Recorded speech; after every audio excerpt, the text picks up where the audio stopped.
avant ça, aujourd'hui, c'est l'indépendance de notre pays. On ne parle pas de politique dans les églises, mais nous sommes dans notre pays. Dis Amen. Et vous allez lire 2 passages avant que nous ne revenions sur le thème. Prenons Psaume 33, verset 12, et puis Jérémie 29, verset 7. On va lire ces 2 passages qui nous parlent de notre nation.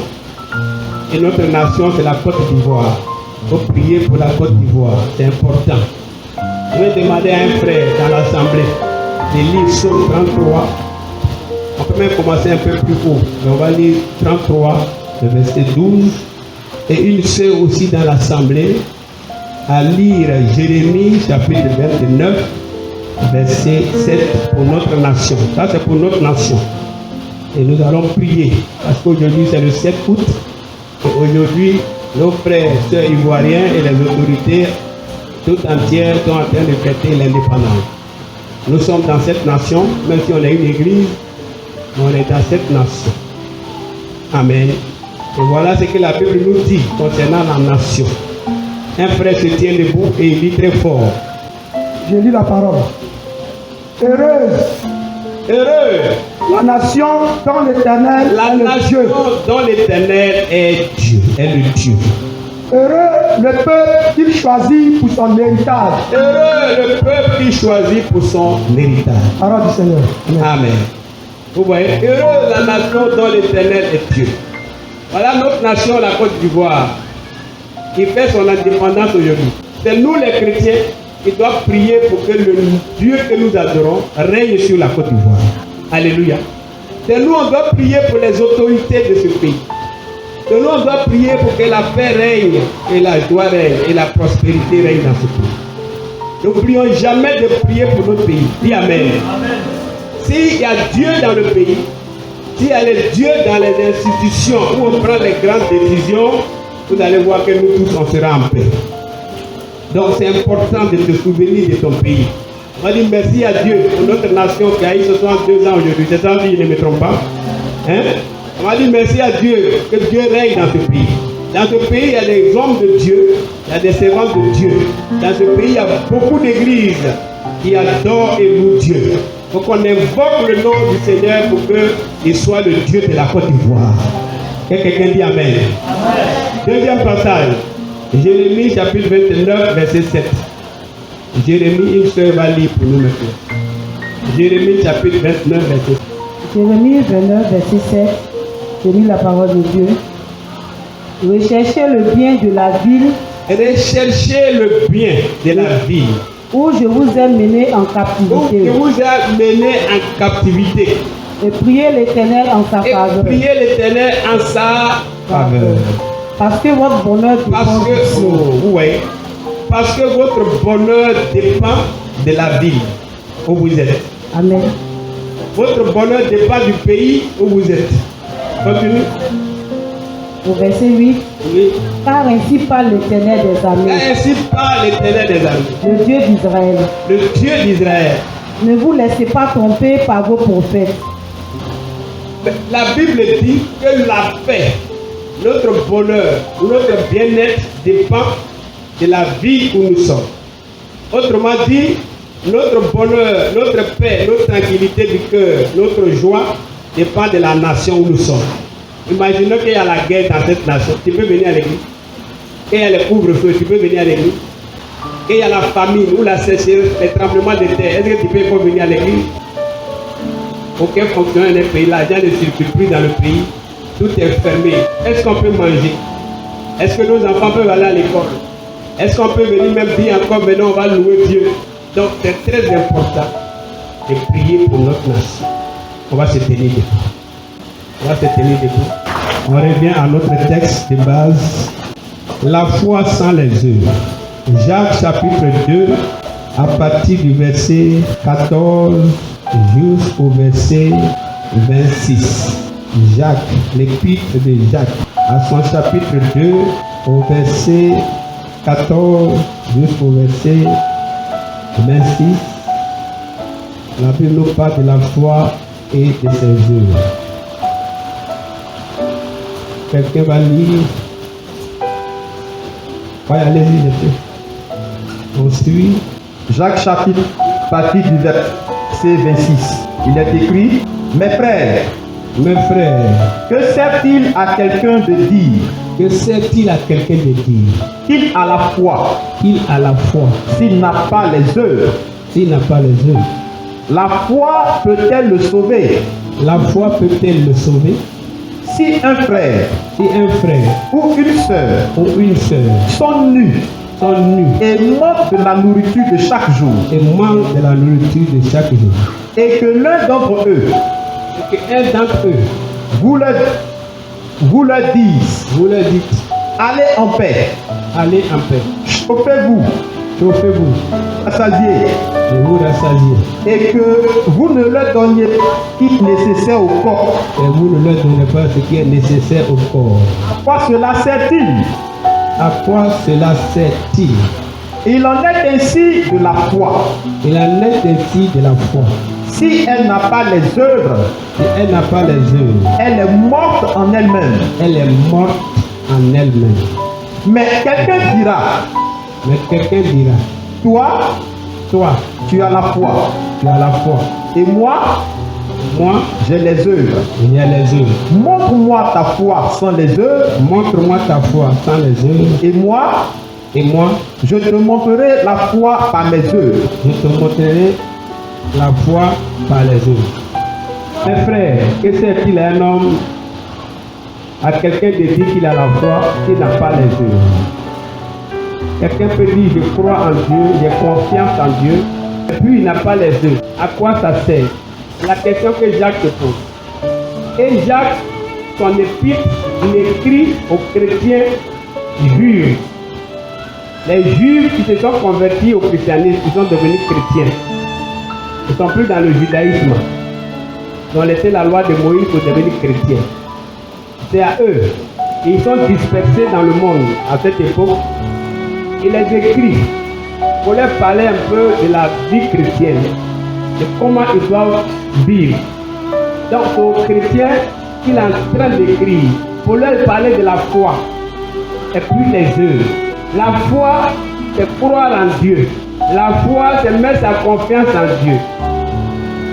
La foi, c'est croire aux choses qu'on n'a pas encore, mais on espère qu'on va voir. Alléluia. Ce que tu vois, c'est tes yeux, tu ne peux plus croire. Mais c'est ce que tu ne vois pas, que tu n'as pas encore vu. C'est ce que tu crois que tu vas voir ça. Alléluia. Et tu demandes que tu vas voir. C'est ça la foi. La foi, c'est mettre sa confiance en Dieu. Amen. J'ai dit Amen. Quand je préparais ce message, je me suis rappelé de quelque chose.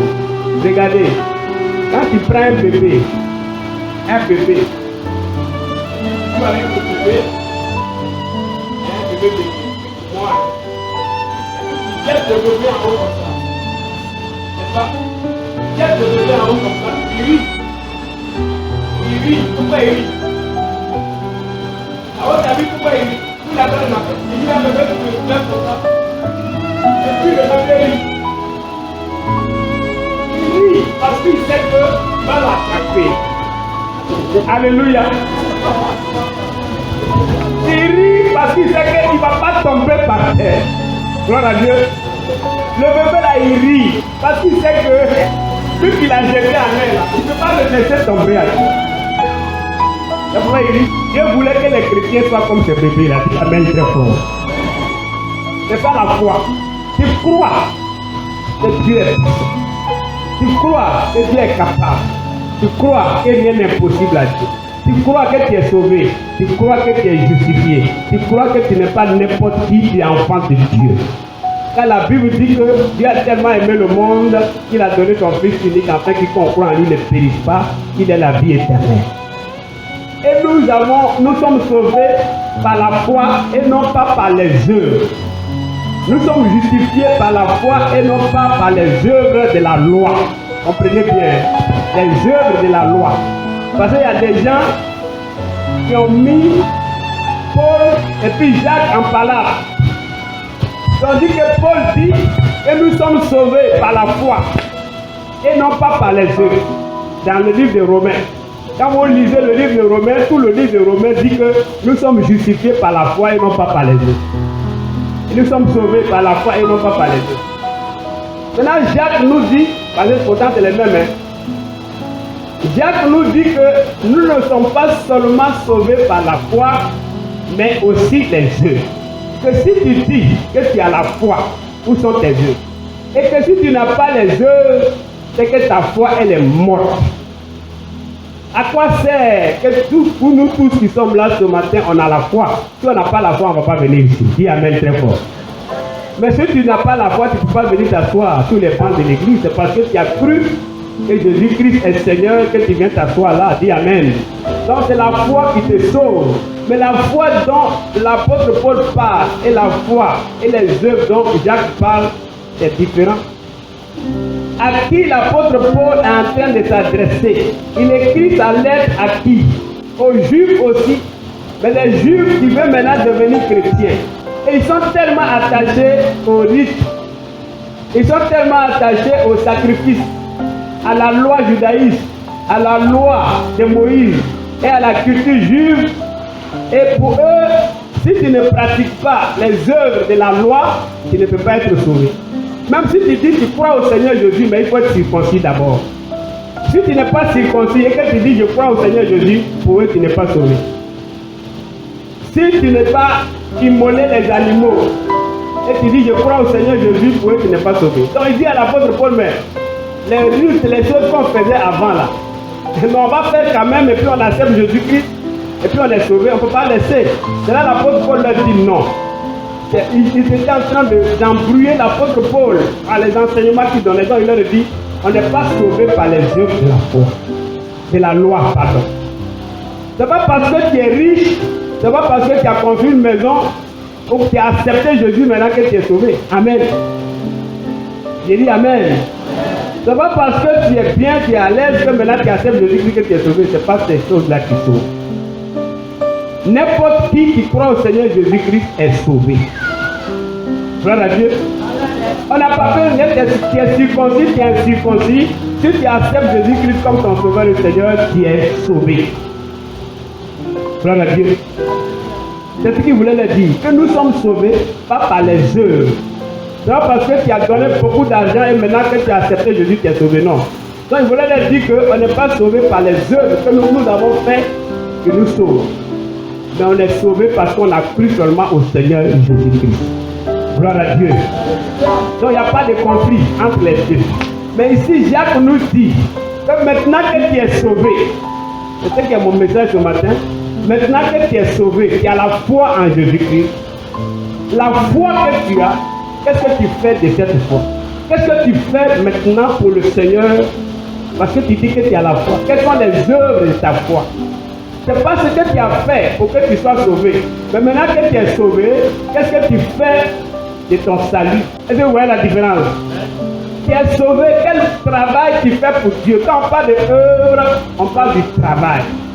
L'œuvre veut dire le travail. Quel est le travail? Qu'est-ce que tu fais pour Dieu avec ta foi que tu as? Je suis sauvé. C'est pour ça qu'il dit que le diable aussi dit qu'il croit. Il y a beaucoup de gens, quand ils les évangélisent, ils vont dire, nous on croit en Dieu. On croit en Dieu, on connaît Dieu, on croit en Dieu. C'est pas vrai?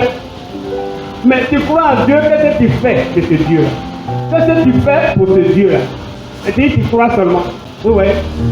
C'est ce qu'il voulait nous dire. Tu dis, tu crois. Mais où sont tes yeux? Tu dis que tu as la foi en Dieu. Mais qu'est-ce que tu fais de cette foi-là? Quelles sont les œuvres qui accompagnent cette foi? Gloire à Dieu. J'ai dit gloire à Dieu. Qu'est-ce que tu fais dans la maison de Dieu ou pour ton frère ou pour Jésus-Christ qui prouve qu'effectivement tu as la foi? Quelle est la démonstration de ta foi? Il dit que si tu as cette foi, que tu ne démontres pas la foi par les œuvres, ta foi est morte. Ta foi est morte. Ta foi est morte. Ta foi est morte. Il n'a pas dit que tu es mort, hein? Mais il dit que ta foi là, elle est morte. Alléluia. J'ai dit Alléluia. Parce que Jésus dit que je suis la résurrection et la vie. Quiconque croit en moi ne mourra pas, mais il aura la vie éternelle. C'est pour ça que Jacques est clair, il dit que tu n'es pas mort, tu vis. Mais c'est ta foi qui est morte. Tu as cru au Seigneur Jésus-Christ, tu auras la vie et la vie éternelle. Mais ta foi, elle est morte. Parce que ta foi n'est pas suivie des œuvres. On ne voit pas les œuvres de ta foi. Montre-moi les œuvres de ta foi. Et moi, je te montre ma foi. Mais montre-moi aussi les œuvres de ta foi. Alors ce matin, toi qui m'écoutes, quelles sont les œuvres de ta foi? Parce que les juifs, les chrétiens juifs qui m'écrivaient là, comme on leur avait déjà dit que lorsque tu es chrétien, tu ne vas plus laver les pieds, tu ne vas plus faire des ablutions, tu ne vas plus faire des sacrifices. Alors quand ils ont accepté Jésus-Christ, c'est fini. Ils ne veulent plus rien faire. Mais ce n'est pas de ça il s'agit. Il s'agit maintenant de ce que tu veux faire lorsque tu as accepté Jésus-Christ. Que Dieu vous bénisse. Que Dieu vous bénisse. Je dis que Dieu vous bénisse. Où sont les œuvres de ta foi? C'est pour ça que quand on prophétisait ce matin, j'étais trop à l'aise, parler de tout ça, je voulais parler. Jésus a dit, fais mes brebis si tu crois en moi. Jésus a dit, allez par tout le monde et annoncez la bonne nouvelle si effectivement vous croyez. Fais le travail de Jésus-Christ qui nous élève. Les œuvres de Jésus-Christ, c'est de faire les troupeaux. Les œuvres de Jésus-Christ, c'est d'évangéliser. Les œuvres de Jésus-Christ, c'est d'amener les âmes à Christ, à lui. Voilà son travail qui nous aide. Maintenant, toi, tu dis que tu as la foi, tu ne peux pas faire ce travail. C'est que tu n'as pas la foi. Gloire à Dieu. Tu ne peux pas annoncer l'évangile, c'est que tu n'as pas la foi. Dis seulement que tu as la foi. Tu dis que tu as la foi, et puis tu es égoïste. C'est ce qui veut dire. Tu es égoïste. Ça veut dire que tu ne penses qu'à toi seul, mais tu n'as pas la foi. Et dis, si tu vois ton frère qui est nu, qui est dans le besoin, et toi tu es capable de l'aider, c'est ça l'égoïsme. Tu penses à toi seul. Tu ne peux pas penser à ton frère pour lui donner, c'est que tu n'as pas la foi. Parce que tu n'as pas la foi qu'en donnant, tu peux recevoir. Donc tu n'as pas la foi. Alléluia. J'ai dit Alléluia. Et on est rempli dans l'église comme ça des gens dont la foi est déjà morte. Et la foi reprend vie ce matin au nom de Jésus-Christ de Nazareth. Il dit j'avais faim, vous m'avez donné à manger. C'est ça les œuvres de la foi. J'avais soif, vous m'avez donné à boire. C'est ça les œuvres de la foi. Et il précise bien que vos frères que vous voyez, ils n'ont rien à manger. Et vous, vous avez de quoi à manger. Et vous ne leur donnez pas aussi à manger. Et vous-même vous jetez la nourriture dans la poubelle. Pourtant, il y a des gens dans votre assemblée qui n'ont rien à manger. Mais les œuvres de la foi aussi, si on voit le frère, si vous voyez le frère, ou vous voyez la soeur, dis Amen. Mais si tu ne vois pas, si tu ne sais pas, que lui-même il te dit, et je n'ai rien à manger aussi. Il n'y a pas d'orgueil en cela. Ça m'a fait mal. On était allé à un baptême. Et il y a un frère qu'on devait baptiser ce jour. Et quand on va au baptême, le frère, c'est que depuis hier, lui et sa femme, il n'y avait rien à manger ce jour. Donc ils n'ont pas mangé. Et on va au baptême, on a pris le convoi. Et on loue le Seigneur. Mais le frère, depuis hier, il n'a pas mangé. Il était calme, on a baptisé, on est revenu, tout ça. Il n'a rien à manger de lui. Le sac de riz est fini, tout est fini. Il n'y a même pas l'argent pour donner à sa femme pour aller au marché. Rien. Dimanche, il est resté dans la fin. Jusqu'à dimanche, il est venu pour les présenter. Là, on était encore de l'autre côté. Et c'est un frère qui me dit maintenant que le frère a dit que depuis hier, il n'a rien mangé. Parce qu'il n'y avait rien. Alléluia. Et dit, si tu vois ton frère qui est nu, qui n'a rien à manger, et tu lui donnes, c'est ça l'œuvre de la foi. C'est ce qu'on appelle l'œuvre de la foi. C'est différent de l'œuvre de la loi. Hein. Les œuvres de la loi, c'est enlever les chaussures, ne pas porter les chaussures et puis rentrer dans l'église. Ça, c'est les œuvres de la loi. Les œuvres de la loi, c'est laver les mains, laver les pieds avant de prier. Ça, c'est les œuvres de la loi. Les œuvres de la loi, c'est se circoncire d'abord pour dire que Dieu t'a accepté. Ça, c'est les rites, les œuvres de la loi. Mais les œuvres de la foi, c'est voir ton frère, c'est être généreux. Ne pas être égoïste. Ne pas penser à toi seul. Ça, c'est les premières œuvres de la foi. Parce que tu crois qu'en faisant cela, Dieu va te bénir. Ce n'est pas être avare. Ce n'est pas être méchant. C'est ça les œuvres de la foi. Méchant, avare, envers les frères. Tu vois la soeur, tu vois le frère, toujours le même habit, le même pantalon. c'est même ceci. Toi tu as 10, tu as 7. Si vous avez même pointu, tu peux lui donner. Si vous n'avez pas même pointu, tu peux payer pour lui donner. Tu vois que celui-là, celle-là, elle ne mange pas. Par contre, je la vois là. Et où elle habite là? Elle a des problèmes. Bon, je vais payer un sac de riz pour lui donner. Puis tu payes le sac de riz, c'est ce qu'on appelle les œuvres. Oh, est-ce que quelqu'un me suit ce matin? Les œuvres de la foi. Si tu ne le fais pas, il dit que ta foi, elle est morte. Elle est morte. Ta foi est morte. Ta foi est morte. Et quand tu vas arriver au ciel, tu n'auras pas de récompense. Tous ceux dont les foi sont mortes là, tu n'auras pas de récompense au ciel. C'est pour ça que la Bible dit que tu es sauvé sans les œuvres. Gloire à Dieu. J'ai dit gloire à Dieu. Les œuvres de la foi encore, c'est l'œuvre de Jésus-Christ. C'est-à-dire évangéliser, aller partout et annoncer la bonne nouvelle. C'est faire le travail de Jésus-Christ. Il ne serait pas en vain. Le travail, dis avec moi le travail de Jésus-Christ. Et puis il y a plus, lisez Matthieu chapitre 9, verset 37. Matthieu chapitre 9, verset 37. On lit.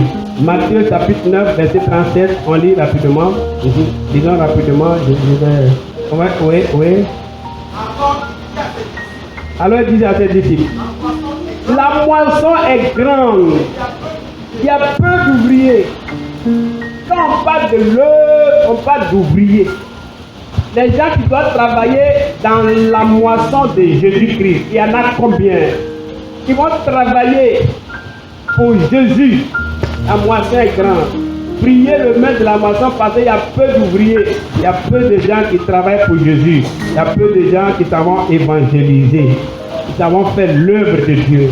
Qui intercèdent. Et c'est ce que la prophétie nous dit ce matin. Vous avez baissé les bras dans l'œuvre de Dieu. Vous ne priez plus. Prier pour les autres, prier pour l'église, c'est l'œuvre de la foi. Parce que tu sais qu'en le faisant, tu seras récompensé. Dis amen très fort. Est-ce que quelqu'un me suit ce matin? Donc ta foi est morte. Les foi sont mortes. Balayer l'église, c'est l'œuvre de la foi. Hier j'étais ici, c'était la famille. Quelle famille qui balayait la famille de l'Obélisque? C'était 3.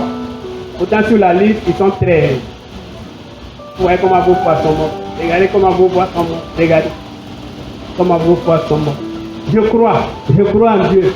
Je crois en Jésus-Christ. J'ai la vie éternelle. Je suis protégé. C'est tout ce que tu crois. Mais si tu as cette croyance, cette confiance, que tu ne fais pas l'œuvre de la foi, ta foi elle est morte, a dit la Bible. Dis amen si tu me suis. Dis amen si tu me suis. Réveillons-nous, réveillons-nous, sinon on sera surpris. Donc voilà les œuvres de Jésus-Christ. Prends soin de sa maison. Gagner des âmes pour son royaume. De peupler le royaume de Satan pour peupler le royaume de Dieu. Voilà son œuvre. C'est ce qu'il appelle les œuvres de la foi. Gloire à Dieu. Gloire à Dieu. Et dit si tu ne fais pas, ta foi est morte. Et puis il continue dans l'exemple d'Abraham. Abraham qu'on appelle le père de la foi, l'ami de Dieu. Qu'est-ce qu'il a fait? Ce n'est pas seulement par la foi seulement qu'il a été justifié, mais par les œuvres de la foi. Quand Dieu lui a dit, prends ton enfant, ton seul enfant, va le sacrifier, c'est par la foi qu'il est parti. Alléluia.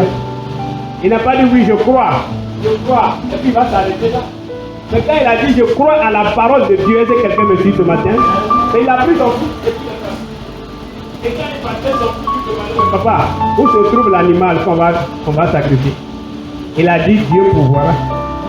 Dieu se pourvoira. Ça la foi. Alléluia. Donc il a pris son enfant, son Isaac, et puis il allait le sacrifier. C'est quand il partait sacrifier Isaac, maintenant c'est là Dieu lui a dit Abraham, arrête de sacrifier ton fils. C'est ça la foi, les œuvres de la foi. Qui est ton Isaac que tu peux apporter à l'autel? Parce que tu as la foi.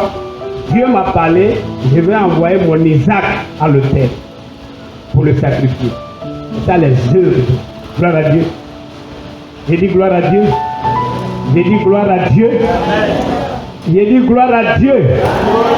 La prophétie a parlé. Quelles les œuvres de la foi? Si je donne mon argent, je crois en Dieu. Que quand je donne, je vais recevoir. Si je paye une chaise, ou 2 chaises, 3 chaises pour Dieu, c'est pas pour moi, c'est pas pour moi. La prophétie dit qu'on m'a établi Dieu m'a établi sur vous. Je n'ai pas parlé à ténèbres, je n'ai pas parlé à temps, je n'ai pas parlé à tout. Moi, je on ne se voit même pas dans la semaine. Mais Dieu dit qu'il m'a. Ça fait 2 fois, 3 fois qu'il dit ça. Faites attention, hein. Vous qui murmurez, vous qui peut-être me contredisez, qui dites oh papa même, papa ceci, papa ceci, papa ceci. Quoi? Papa quoi? Et quoi? Alléluia. J'ai dit Alléluia. Ayez la foi. Et cette foi soit accompagnée des œuvres. C'est quand il a donné son fils. Il n'a pas raisonné, il n'a pas dit que c'est mon seul fils, je ne peux pas. Je crois, mais c'est mon seul fils quand même. Dieu, quand même, je crois que tu es Dieu. Mais ce fils-là, je ne peux pas le sacrifier.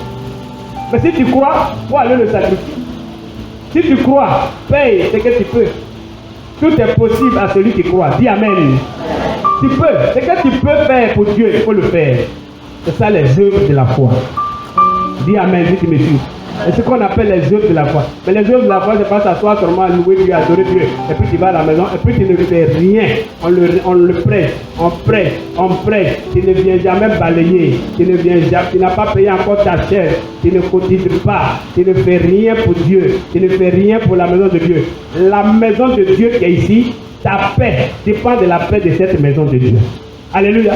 Ton mariage et ton élévation dépendent de la maison de Dieu et de sa maison. Gloire à Dieu. De là où Dieu a voulu que tu sois pour l'adorer, est la foi en Dieu. C'est pour ça que la foi est tellement importante. Les disciples ont dit à Jésus-Christ, augmente-nous la foi. Gloire à Dieu. Augmente notre foi. Et si notre foi est augmentée, on peut faire maintenant les œuvres de la foi. Les œuvres de la foi. Je crois que ce que tu poses comme acte, Dieu est capable de te bénir là-dedans. Il donne l'exemple de la prostituée, Rahab, la première prostituée, dans la ville de Jéricho. Et les gens sont venus pour dire que notre Dieu va détruire la ville. Notre Dieu va détruire la ville. Nous sommes des espions. Le Ténèbre des armées. Dis Amen très fort. Elle dit venez rester chez moi. Elle a logé les deux que Moïse avait envoyés. Elle les a logés. Elle dit que le jour que votre Dieu va détruire cette ville-là, vraiment épargnez-moi et ma famille. Vous voyez, elle n'a jamais vu ce Dieu. Mais ils lui ont dit que ce Dieu va faire. Elle a cru à ce Dieu et elle les a protégés. Alléluia. Elle les a cachés jusqu'à ce qu'ils retournent. Et son nom est cité, hein, vous voyez, parmi les héros de la foi aujourd'hui. La prostituée, et elle a été sauvée. Comme ça, la Bible dit que les premiers seront les derniers et les derniers seront les premiers. Amen. Il y a des gens, ils sont les premiers à venir à l'église, les premiers à se convertir, mais leur foi est baissée, ils sont refroidis. Voilà, il y a des gens qui viennent d'arriver, leur foi, leur zèle pour le Dieu. Et si c'est à ce moment-là que la trompette sonne, si c'est à ce moment où toi qui es ancien, ta foi est morte, et la foi de nouveau est vivante, une foi vivante et agissante, et la trompette sonne, le premier est resté et le dernier est parti. La foi est saisie. Dis Amen. Et il donne l'exemple des démons. Il dit que le démon croit, le diable croit, mais lui il tremble. Il croit qu'il y a un seul Dieu, mais il tremble. Toi tu crois, mais tu ne trembles pas. Mais lui il croit et il tremble. Pourquoi il dit il tremble? Parce qu'il sait ce qu'il attend. Il sait qu'il sera jeté en enfer. Il sait qu'au dernier jour, il sera en enfer. Donc il tremble déjà parce que Dieu existe. Dieu est vrai. Dieu est réel. Dieu, comme on a prêché ce matin, Dieu existe. Tu n'as jamais vu Dieu. Tu n'as jamais vu Jésus-Christ. Mais tu crois que Jésus-Christ existe. Dis Amen. Tu crois que Dieu existe. Dis Amen. Donc les démons aussi croient que Dieu existe, mais eux, ils tremblent déjà parce que ce qui les attend, c'est le feu éternel. Et ils ont parlé de l'enfer. C'est le feu qui les attend. Donc ils tremblent. Toi, tu ne trembles pas, mais tu ne fais pas l'œuvre de Dieu. L'œuvre de la foi. La foi n'est pas accompagnée des œuvres. Voilà. Il donne l'exemple de Tabitha. Regardez cette veuve. Il n'a rien. On dit même que c'est une veuve. Mais elle prenait soin des hommes de Dieu.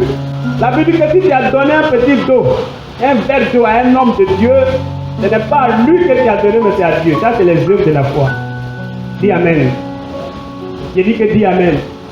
Voilà Tabitha, une veuve qui prend soin des hommes de Dieu. Elle leur fait des habits. Elle leur donne la nourriture. Vous avez évangélisé, venez manger chez moi. Voilà votre transport. Voilà vos habits. Voilà des chaussures pour vous. Elle prend ça. Ça, c'est les œuvres de la foi. Parce qu'elle sait qu'en donnant aux serviteurs de Dieu, non, il y a une maman là, elle a ce message. Quand elle prêche ce message, au moment où elle est en train de prêcher, non, tu vas te lever, aller à la maison, prendre tes assiettes, prendre tes choses, venir donner. Donner à l'homme de Dieu, venir donner à la femme de la servante de Dieu. Un jour, elle a prêché, au moment où elle prêchait comme ça, non, les gens se sont levés. Tu ne peux pas t'asseoir. Ils se sont levés à aller chercher les choses pour venir donner à maman. D'autres prennent assiette, maman tiens. D'autres prennent, tiens, tiens. T'as vu ça? Elle s'occupait des hommes de Dieu. Peut-être des dons aux hommes de Dieu. C'est ça l'œuvre de là. Alléluia. Alléluia. Mais quand elle est morte, regardez comment tous les disciples apôtres étaient mobilisés pour venir prier pour elle. Et Pierre a dit que non, cette femme ne peut pas mourir. Et la prière s'est levée, elle a été ressuscitée. Que Dieu vous bénisse. Les œuvres de la foi, les œuvres de la foi, gloire à Dieu. J'ai dit gloire à Dieu. Un matin, on se lève, on voit une chaise. Bon, moi, je n'aime plus les chaises royales là, je n'aime pas. Mais il y a un frère, il a fait 2 chaises royales. Et puis, il est venu se poser à l'église. Là, on était encore choqués. Il a déposé son... On vient matin, on voit 2 chaises royales à l'hôtel. À qui a fait ça? Personne, on ne sait pas qui a. Au qui a déposé ça? Personne. Personne ne se désigne. Mais c'est un frère qui a fait ça. Ça, c'est l'œuvre de la foi. C'est l'œuvre de la foi. Est-ce qu'on me suit ce matin? Je suis en train de vous énumérer les œuvres de la foi. J'ai commencé par la générosité, ne pas être égoïste, l'évangélisation, les visites, les encadrements. Dis Amen. Dis Amen. Les âmes qui arrivent, que tu encadres, tu es en train de faire l'œuvre de la foi. Les œuvres de la foi. Les œuvres de la foi. Oh, la prophétie m'a dévancé ce matin. Les œuvres de la foi. Les œuvres de la foi. Les œuvres de la foi. Au moins, je suis en train de prêcher là. Si tu es là, juste en décembre, tu es là, si tu n'as pas encore payé ta chaise, il faut payer 10 000 francs. Et puis la chaise là, c'est moi encore l'argent. Et une soeur m'a donné son argent ce dimanche passé. J'ai payé sa chaise. Maintenant, si tu n'as pas 10 000, que tu as 5 000, tu donnes d'abord. Après, tu donnes encore les 5 000. Et que tu donnes un peu, et puis je paye ta chaise. Et quand je paye ta chaise, je mets ton nom dessus. Que Dieu te bénisse. Tu ne dis pas Amen, je dis que Dieu te bénisse. Que Dieu te bénisse. Les œuvres de la foi. Les œuvres de la foi. C'est ce qu'on appelle le travail. Lisez 1 Corinthiens chapitre 15. Puis on va finir. Après vous allez lire Apocalypse chapitre 2. On va finir. Que quelqu'un dit avec moi les œuvres de la foi. 1 Corinthiens chapitre 15 verset 58. Oui. Puis un autre texte, Apocalypse chapitre 2 verset 2 à 5. Oui. Ainsi, mes frères bien-aimés, soyez fermes, inébranlables, travaillant de mieux en mieux. Et quelqu'un dit avec moi, travaillons de mieux en mieux. C'est ça l'œuvre de Dieu. Travailler pour Dieu. Travaillons de Dieu. Améliorons-nous dans le travail de Dieu. Continue. À l'œuvre du Seigneur, sachez que votre travail ne serait pas inutile dans le Seigneur. Que quelqu'un dit Amen. Votre travail que vous allez faire, balayer, essuyer les bancs, payer les chaises, évangéliser, visiter les nouvelles âmes, encadrer les nouvelles âmes, ne sera pas vain dans le Seigneur. Gloire à Dieu. Ça veut dire le Seigneur, au temps marqué, il va vous récompenser. Au temps favorable, il va vous récompenser. Sur cette terre et même dans le ciel encore, il va vous récompenser. Les œuvres. Pour finir, lisons Apocalypse chapitre 2, verset 2 à 5. Apocalypse chapitre 2, verset 2 à 5. Même depuis, on est en train de parler du terrain. C'est en décembre le dernier délai. En décembre. D'autres ont pris 100 000. 100 000 même. Il y a 2 ou 3 personnes qui ont donné. Mais ils attendent au dernier jour. Et si décembre passe, maintenant tu n'as pas donné. On n'a plus fait le but. Alléluia. Vous ne dites pas Amen. J'ai dit Alléluia. Apocalypse chapitre 2. Après du verset 2. Oui. Je connais tes œuvres, ton travail et ta persévérance. Je sais que tu ne peux supporter les méchants et tu as éprouvé ceux qui se disent apôtres et qui ne le sont pas, et que tu les as trouvés menteurs, que tu as de la persévérance, que tu as souffert à cause de mon nom, et que tu n'étais point fatigué. Mais ce que j'ai contre toi, c'est que tu as abandonné ton premier amour.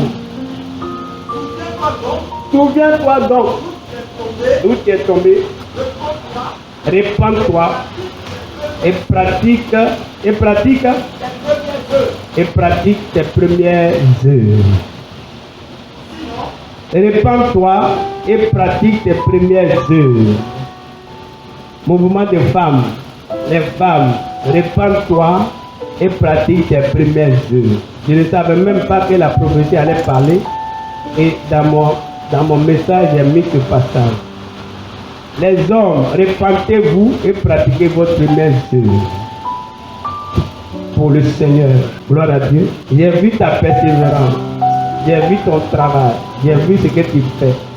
Mais ce que j'ai contre toi, c'est que tu as perdu ton premier amour. Répands-toi et fais tes œuvres. Que le Seigneur vous bénisse. La foi sans les œuvres, elle est morte. La foi accompagnée des œuvres, elle est agissante et vivante. Et le Seigneur récompense ceux qui n'ont pas seulement la foi, mais avec la foi, ils accompagnent les œuvres, le travail pour Dieu et le donner, la générosité. Ils accompagnent cela à leur foi et Dieu les récompense. Que Dieu vous bénisse. On va s'élever, nous allons prier. Sango nazalaki obundanga mokowe kasi kozanga ngolu na nzambe ezalelaki nga ndongowe tango nazalaki obundanga mokowe kasi kozanga ngolu na nzambe